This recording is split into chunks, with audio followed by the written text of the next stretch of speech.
I just saw a clip of Konstantin Kisin being interviewed. It was published by the Free Press. And it was an interesting clip of the interview where he was talking about reasons why he is skeptical about the war with Iran, meaning he's someone on the right, he's not a leftist, but he has his skepticism about whether or not the war is going to achieve is going to turn out well. And in this clip, he lays out a number of reasons why. What I'd like to do in this video is we'll watch the clip of Konstantin, and then I will respond to the various arguments that he makes and give you my take. Okay, before we do that, please go over to Israel365charity.com.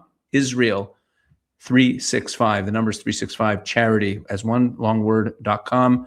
And please give to our campaign to help all kinds of issues on the home front with families that are struggling with many, many results of the current attacks from Iran. It's a great way for you to participate in easing the burden of families in Israel who are struggling at this time. Okay, let's head over to Konstantin. Let's watch what he has to say, and then I'll give my take. By the way, this idea that I find it fascinating. As we sit here today, Joe Kent has resigned from his position. He's a top counter-terrorism official, for those who aren't following closely. And in his statement, he said that, Israel dragged us into the war, which, I mean, I don't think there's any evidence for that at all. But also, I just think it's an incredibly insulting thing to America in general and President Trump specifically to suggest that a very small country like Israel can drag America into the conflict. Clearly, President Trump thought it was in the United States' interest to engage in this. And that, I think, can be true whether you think it will go well or not. And I'm someone who, I think, as I've said publicly, the coin is in the air, and I don't think we know which way it's going to land. But I'm increasingly skeptical that this is going to go well, personally. Tell us a little bit more about the skepticism. I mean, I checked crude oil, I think, is at 96 today. It's been higher. It's since come down. And I think a lot of Americans are really torn, so I'm curious what your perspective is. Well, first of all, I think it's fair to say that the things that people are saying about the rationale for this conflict are not true. I do not believe that it's true that Iran was about to pose a threat to the United States. You think it was like window of opportunity? My understanding is that they thought that they could take out Iran's nuclear program and ballistic missile program, and also some of its leaders. This is the bit I understand even less than the others, and this was the opportune moment to achieve that.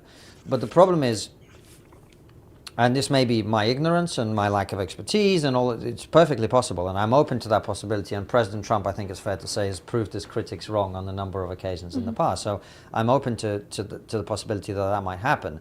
But currently, as I sit here, I don't understand the strategy. So, for example, the 12-day war, the idea that you bomb Iran's nuclear facilities, sign me up. I think that's great, wonderful.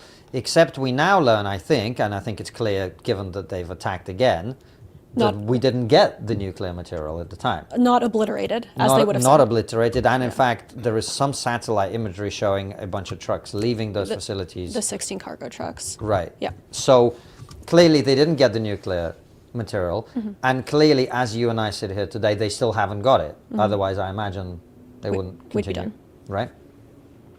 So we haven't got the nuclear material. What we have done is given the Iranian regime every incentive to develop an actual nuclear weapon, because that's how you ensure your own security. What is the one thing that would have prevented the United States and Israel? If they had a nuclear weapon. So if you are the Ayatollah or the Ayatollah's son or the guy who's there after he gets killed or the guy who's killed, what's the rational thing for you to do? The rational thing for you to do would be to actually develop a nuclear weapon, and the United States and Israel haven't destroyed your nuclear stockpile. So that's one issue. The other issue is regime change. I'm not clear on what the rationale is behind the timings. So this may be just a practical reality of it takes X number of days or weeks to get your battle groups to the Middle East. But you just watched 30-something thousand protesters get killed. Those were the people who would have done the regime change that you wanted after you'd taken out the Ayatollah. Well, now they're all dead. And you are now bombing people in order to do regime. Can you name one instance in human history when airstrikes have achieved regime change on a country of the size of Iran? I mean, Japan may be one example, you had to drop 2 nuclear weapons, and even about that, there's still, as someone from the former Soviet Union, I have to say, what happened in between those 2 nuclear bombs being dropped is that the Soviet Union attacked Japanese forces in China, and that may have been actually the final straw as well. We don't know. My point being is, I don't think there's any evidence to suggest that bombing people produces regime change, or that the regime you create as a result of that is a better one than the one you had before. So Ayatollah gets killed, his son is injured, I think his son's wife and son killed. Yeah. Does that make you more moderate? Well, I think this is a good critique, is that like $11 billion for one Khamenei to be replaced by another Khamenei. I think the idea was that, the bombings would facilitate such instability that people would topple the government. That said, they're all dead. Those people who would have done the toppling. Well, some people think that there's enough middle class that's unhappy with the regime. That said, the opposition isn't organized. That's like the biggest critique, is that even if there was the instability. And also you have 200,000 members of the Islamic Revolutionary Guard Corps, 1 million men in the Iranian military, and you're expecting middle-class protesters to go up against that and be successful? I don't think so. And then on top of that, the other problem you've got is the Iranians, from what I understand, have given, I think it's called Mosaic Doctrine or something like that, whereby effectively local units have been given standing orders, irrespective of who's formally the head of the country, which means that the Strait of Hormuz is going to remain, it's not actually closed because Chinese vessels and Indian vessels are making their way through it. Totally. But what you have is a bunch of oil, but not just oil, you have half of the world's traded chemical fertilizer going through that, and it's not coming out. We are now in planting season, so you've got food security issues coming down the pipe. A lot of the plastic that's made in the world, the helium, which we use for cooling chip manufacturing facility, all of this stuff. And it does not strike me that this has all been included in the strategy. So I worry, like I said, I just come back to what I said earlier. There's a very real possibility the President Trump is the smartest man in the world, and there's the art of the deal, and everything's going to happen wonderfully. At this point, as I sit here looking at the facts that I see, I am seriously concerned that this will drag on and will not end well. And by the way, will not lead to the stated objective even of preventing nuclear escalation or preventing nuclear breakout. So I'm just struggling to see how this ends well at this point. Doesn't mean it won't, but I'm struggling to see it. We'll see if there's an ace up his sleeve. But I think that's a good place to end. So, okay, let's break this down. Let's break down what Konstantin Kisin is saying and what he's getting wrong. I have to start by saying that I have tremendous respect for Konstantin. I enjoy listening to him. I find him to be very rational and reasonable. And I believe that if he watched this video, if someone out there knows him and wants to send it to him, if he watched this video and heard my arguments, he might very well accept some of them, because in this video, he reveals that he actually has a very shallow understanding of the regime in Iran and the issues at hand. And I'm sure he would be happy to be educated about these issues and have a conversation about them, because that's the way Konstantin is. He's a very reasonable person, and he doesn't pretend to be an expert about things that he is not an expert in. So let's talk about it. Okay, first of all, the first point he brings up is that he doesn't believe that there was an imminent threat to America. Look, this war was not about the nuclear facilities. What? What do you mean it wasn't? Yeah, well, it was about the ballistic missile capabilities. Iran had, since the 12-day war, if you go back to last year, Iran was producing between 30 and 50 ballistic missiles per month. In the last few months, that got ramped up to over 100 ballistic missiles per month. And they were increasing the rate at which they were producing them and amassing thousands of ballistic missiles, including longer range ones, better ones. They had better missile capabilities going into this war than they had before the 12-day war. Why is that the issue? Why is the ballistic missiles the issue? Lots of countries have ballistic missiles. The issue is that, and Marco Rubio laid this out very clearly in a press conference right at the beginning of the war. And this is such an important point for everyone who thinks it's about the nuclear. How close were they to a nuclear bomb? Nuclear this, nuclear that. And didn't we destroy it in the 12-day war? It's a misunderstanding. Marco Rubio said it very clearly. The issue is that once they have a massive stockpile of ballistic missiles, of long-range ballistic missiles, of powerful ballistic missiles, the ballistic missiles become a shield. They become an umbrella that shields the regime and allows them to then pursue a nuclear weapon. Okay? And he even said there, well, and he went on the nuclear thing saying, doing what we're doing now only gives them an incentive to have a nuclear weapon. Let's back up and just talk about the Iran and nuclear weapons. And this is something, if you follow this channel, you know this, but it must be repeated. It must be repeated every day, because if you don't understand this point I'm about to say, you don't understand this war at all. And that is what the ideology of Shia Twelver Islam, the branch of Shia Islam that this regime, that the people at the top of this regime adhere to, that they believe in. We call this Islam, and we call the Sunni Islam that we see in the West or in Saudi Arabia or elsewhere, we call it all Islam. Shia and Sunni Islam are like two different religions. They have different goals. They operate differently. They focus on different things.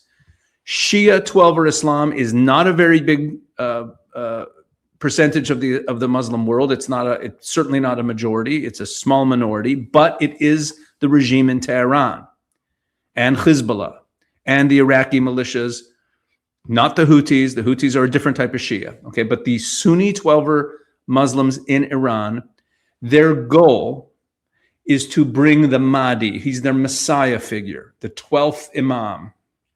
I'm not going to get into the whole thing. It's a hidden Imam. He goes into hiding, comes back, whatever. It's a Messiah figure called the Mahdi.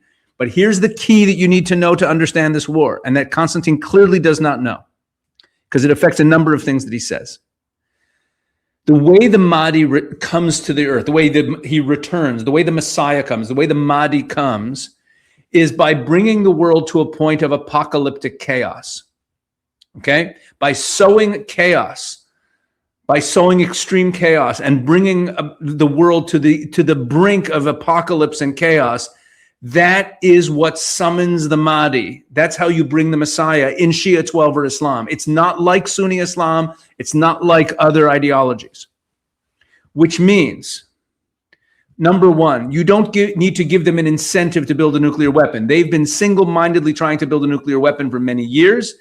Israel and the Americans in different ways, but Israel especially, has been carrying out all sorts of activities on the ground. They stole their nuclear program paperwork. They've been killing nuclear scientists. They've been sabotaging the Iranian nuclear program, cyber attacks, for years and years and years.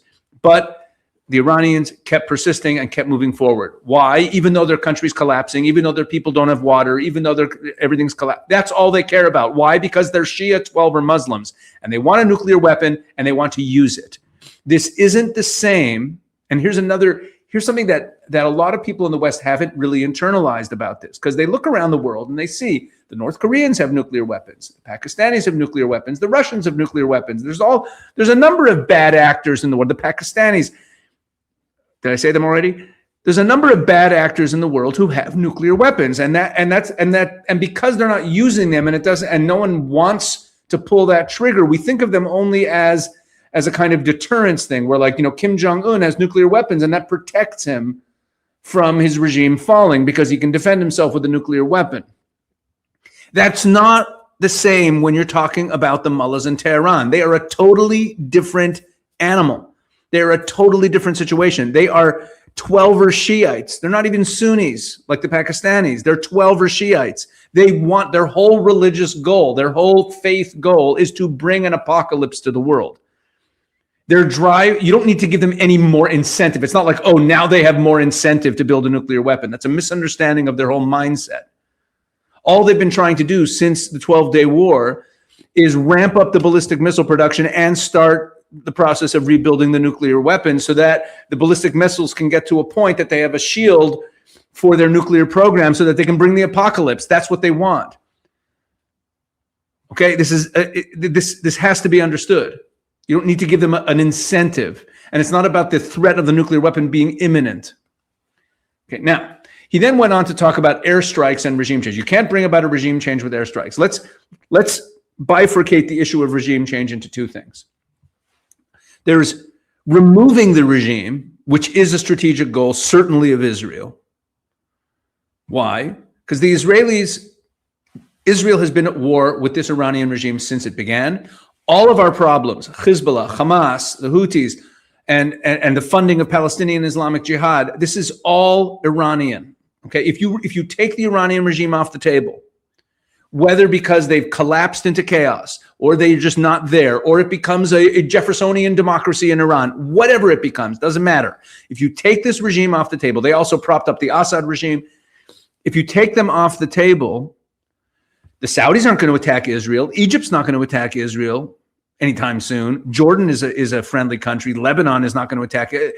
If you look around at the Middle East, Israel solves in large measure, Israel solves its security issues by removing this regime. That's why they're doing this.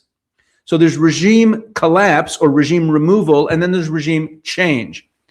It is not an objective of the Israelis or the Americans to change the regime. It's their objective to remove the regime. It's up to the Iranian people to change the regime once it's removed, okay?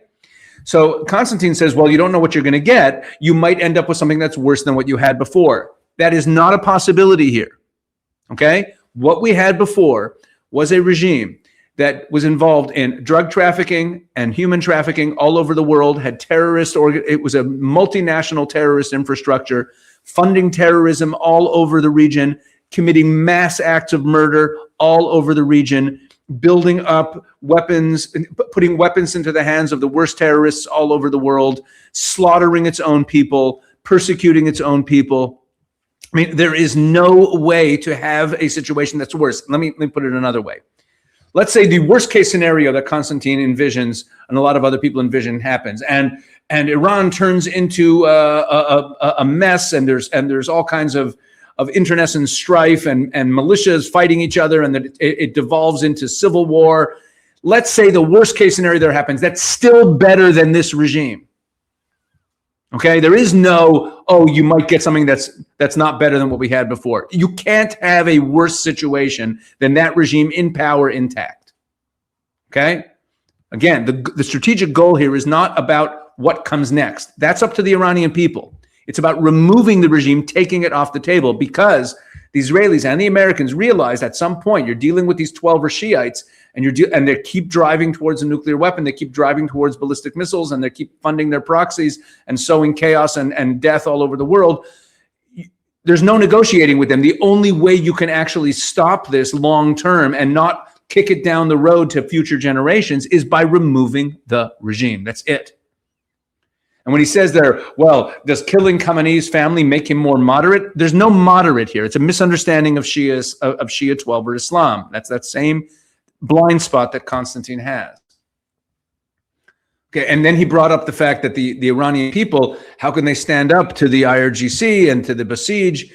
But he didn't mention the Basij. He mentioned the Iranian military. Now, the Iranian military, the Iranian army, which is a standing army, he said it's about 1 million. Let's take that number. They've never, ever been involved in suppressing protests, and they won't ever be involved in suppressing protests. They're not who Israel is targeting. They're not who the Americans are targeting. They're sitting this out, the Iranian military. They're firing some missiles because they have orders to do so.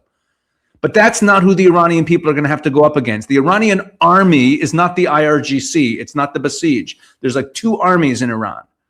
Okay, it's the IRGC and the Basij that are the regime. The Iranian military will happily see the end of this regime and change sides. They haven't changed sides yet, but the Iranian military is not going to be suppressing protests. That's not their job, and they're never going to do it. They'd be shooting their own family members. Okay? So they don't have to stand up against, the people of Iran don't have to stand up against the Iranian military. What Israel's doing now is they're wiping out layer after layer of leadership in the Basij and the IRGC, and going to be hovering drones over the public areas when the people eventually do come out into the streets. And it's not time yet. They'll come out when the Basij and the IRGC have been degraded to a point that there is the best chance for success in the protests. And then the Israelis will have assets in the air. They've already said this, making sure that they don't get killed, making sure that the protesters, that anyone who shoots a protester is going to be shot by an Israeli drone hovering overhead, and there's no air defenses to stop them. Now, the fact that the opposition is not organized, that was raised in the conversation also, is true. The opposition, we don't know how organized they are. We don't know how organized or disorganized they are. That remains to be seen. But again, it doesn't matter in terms of the importance of removing the regime. Look, again, bottom line is let's say something else. Bottom line, I'm going to end the video this way. I'll stop talking. The regime in Tehran will be a problem. They will pursue nuclear weapons. They will fund terrorism. They will try to sow chaos and destruction and murder all over the world. They will suppress their people and murder them if they rise up. They will do all of this because it's who they are and it's what they believe in, so long as they're in power. And to say, well, you can't, it's too much in the regime. There's so many members of the military. There's so many members of the IRGC. It's not so easy. It's difficult. Of course it is. Of course it's difficult. And there's no guarantee of success.